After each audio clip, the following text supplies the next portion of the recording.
Alright everyone, we're at the Wendell Armory now, so let's blast our way to Rocky Wilds.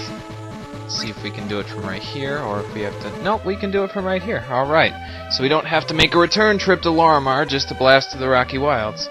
I guess they were right when they said anyone can go there, because, well, there's no limitation on us going there from no matter where we are.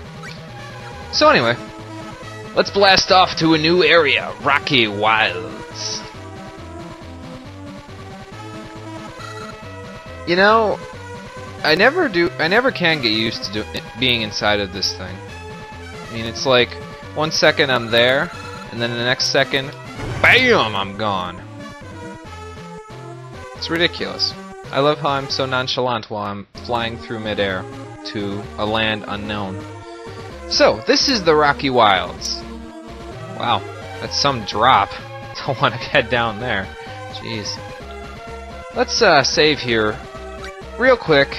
As you can see, Elena is a higher level than Duke at this point. That's because I already got her through this entire sequence, which we will be doing right now. It's mostly dungeon crawling, so I brought something to talk about today. But before I do, let me just give you a quick rundown of the area. Let's try out our new Lorimar Nux. Those don't work either. What the hell am I supposed to do to kill these things? Are they like the... Okay, I'll just do this. There we go. So, a basic rundown of this area. There's a bunch of new enemies all over the place here. And other than the enemies, you actually got to watch out for some obstacles as well, because there are these moving rocks here that will, as you can see, if you run over them while you're, oh, wow, right on top of me there. What is wrong with you, dude? Jeez. He shoots lightning out of his shell, and he turns into like a megaphone to hit me.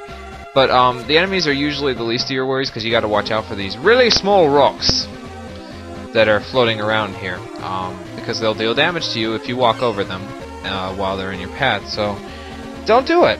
It's pretty simple. Let's level Duke up here, and like I was saying, I wanted to kind of get the defenses relatively even, so that way it'll be easier at a later point to just raise one specific thing, like say I want to raise Warrior, or whoa, ow, oh, that was Lester.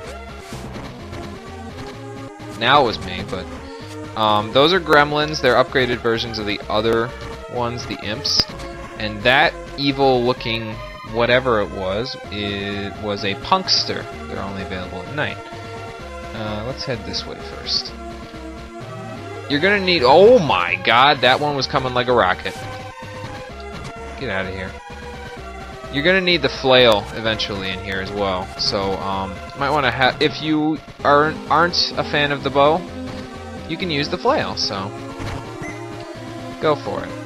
Now, as you can see, I'm taking large amounts of damage because the damage that the rocks do... Oh my god. That thing is coming like a rocket. I'm gonna wait. Yeah, there we go. The damage that the rocks do ignore your defense, so you're going to want to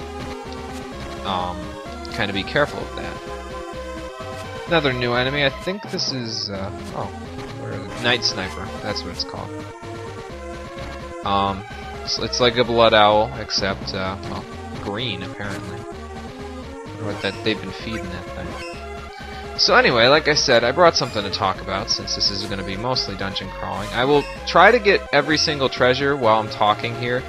I'm going to try to kind of... Can you get over there, dude? Thank you. I'm going to try to kind of multitask here by looking at where all the treasure is, and also telling you my little story.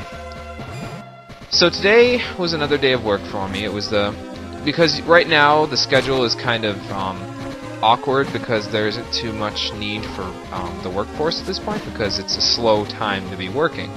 There's not many people are looking for deals as compared to how what they were looking for previous to this, because I mean, with Christmas and everything like that, they were definitely looking for good deals at that point. Yeah, I'm going the right way. Okay. So by comparison, this part of the year is very well and away dead. So I really only have one day a week now that I am actually supposed to be on workforce 100% of the time. That day depends on the week, but point of the matter is today was that day for me this week. And work wasn't too bad. I was in the fitting room today, so that was a little bit easy, I guess you could say. Oh, hold on one second before I get into anything else. If you saw there was that polterbox-like icon in the bottom right-hand corner of the ring there, and except it was purple. Now the thing with the Rocky Wilds is that it starts off the ability for you to run into a new type of mimic enemy, that being a Kaiser mimic.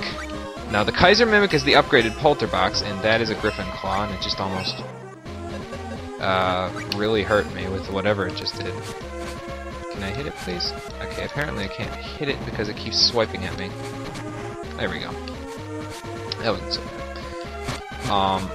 But the Kaiser Mimic is an upgraded polterbox, and they have quite a bit more HP, so gotta be careful of that. But the thing with them is that they drop that last coin that we're looking for, which again I haven't checked, but I am fairly certain it is a wood coin that we are looking for.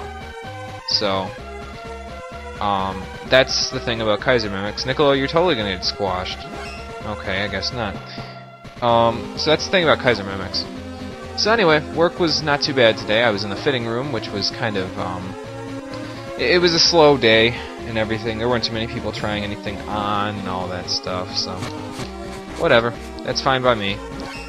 Less work means I am happier. No, not really. I'm actually one of those people who's kind of like a studious worker. I actually enjoy my work very much. I wouldn't call what I'm doing right now work, because it's more enjoyable than regular work, but I actually, you know, like I said, with the whole axiom of hard work and everything, I try to keep myself productive throughout the day and all of that stuff. So, but today was kind of a slow day because there wasn't really anybody in there. Wasn't too bad, but as I'm sitting in the back room, I'm kind of thinking about, like, my position versus, say, the cashiers or the people out on the sales floor. Now, I got to go out on the sales floor eventually because of the fact that I had to return the clothes to where they needed to go out on the sales floor. But that wasn't really like the interaction that you normally get if you're out on the sales floor. So, if you're like part of the sales team that day. Whoa, what the heck was that? That was the megaphone thing again, wasn't it? Anyway, so I'm thinking like, okay, so, damn smoke. So I'm thinking, okay, so they're out there interacting with the customers and being friendly and everything, and I mean, they're earning the same pay as I am, but I can't help but feel like by sitting back here, I'm kind of rotting away in mediocrity. I know that's a very introspective thing to be thinking about, but then again, since I'm playing Sword of Mana, is that really a surprise to anyone? There's a potted plant back here. Do I need to do anything here right now? I can forge the Dion bow. I think I will do that.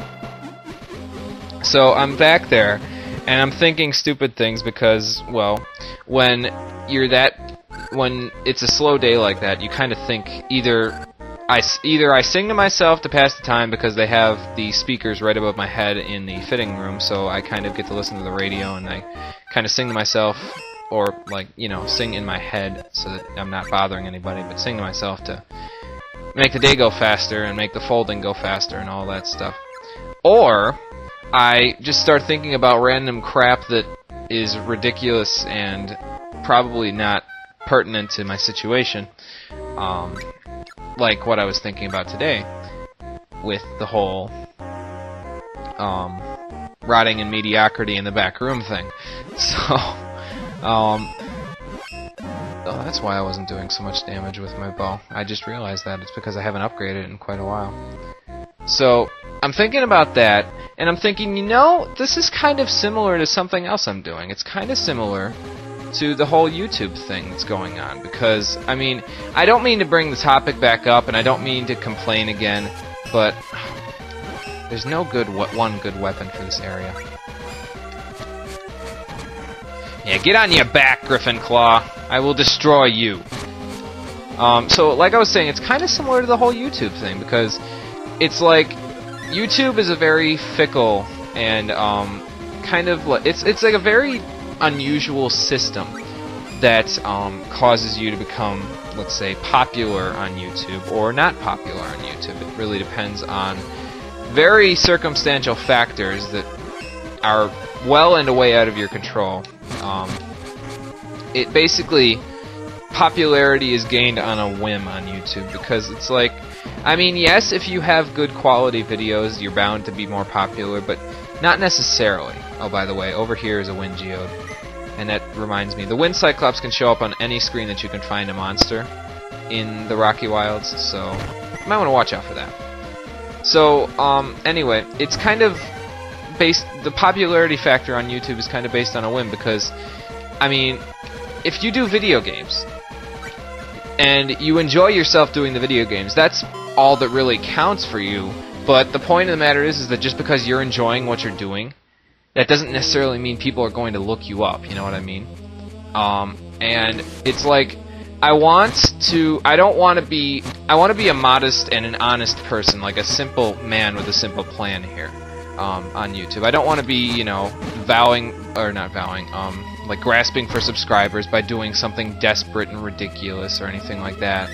But, like I said before, as an entertainer, I'm a performer, I'm an entertainer in my own right, because of the fact that I'm making these videos for your entertainment and my own. So, in doing so, I'm always looking for that bigger audience, or a greater amount. I think the big thing with me is that I'm looking for a greater level of feedback from my own work, so I can see if what I'm doing is something that everyone else likes. I mean, this hasn't been the most popular playthrough, Sword of Mana, because I haven't gotten very many views on this compared to, say, Nightfire. But I can understand that RPGs are kind of... Whoa, he came out from right underneath me. Screw you! Aw, I didn't kill him before I went off the screen. RPGs are a little bit more difficult for most people to get entertainment out of, because they're kind of slow by comparison to, say, Nightfire. So, I can understand. I'll get back to that in a quick second, but first, I want to grab these treasure chests. And then second, I want to show you the main reason why we have the Tiny Tapper at all, in the first place. The ultimate reward for the Tiny Tapper side quest is in this hole. Yeah, big surprise, huh? So, use the Tiny Tapper and you head into that hole. Trust me, this is the point when you should use the Tiny Tapper, because this is going to be the biggest reward you receive out of having the Tiny Tapper at all. If you go down here, you can go back out of this room, and I'll be doing that in a second myself anyway. So you use the Tiny Tapper to get into the room, and then you use the Tiny Tapper here as well in order to get into this little crevasse here. Now, there's a map on GameFAQs for this that shows you exactly what's how you can get through there without having any difficulty. But pretty much, just if you're pushing, just keep pushing against the wall, and if you can't go any further, push in a different direction. From that one down in the bottom right-hand corner of the room to the right of where Duke is right now, you're pretty much just going to want to push up or left in order to get to this area. And this area also leads out to another hole that's out on the main floor there. Oops, don't need weapons. So, but that's not the main reason why we came in here with the Tiny Tapper. The main reason we came in here with the Tiny Tapper was to go in this hole and push up here. Now I just need to wait for it to wear off. You'll want to line it up so that the break, the crevasse, the very left side of the one that's at the top of the screen now, is in the kind of the center of the screen. Then once the Tiny Tapper wears off, you can tell when it wears off by pressing the jump button. Did you hear that? I jumped. So now hold up and press the jump button. Okay, hang on one sec. Let me line it up a little better. There we go. You see how the screen moved? Well, there's a secret passage up here.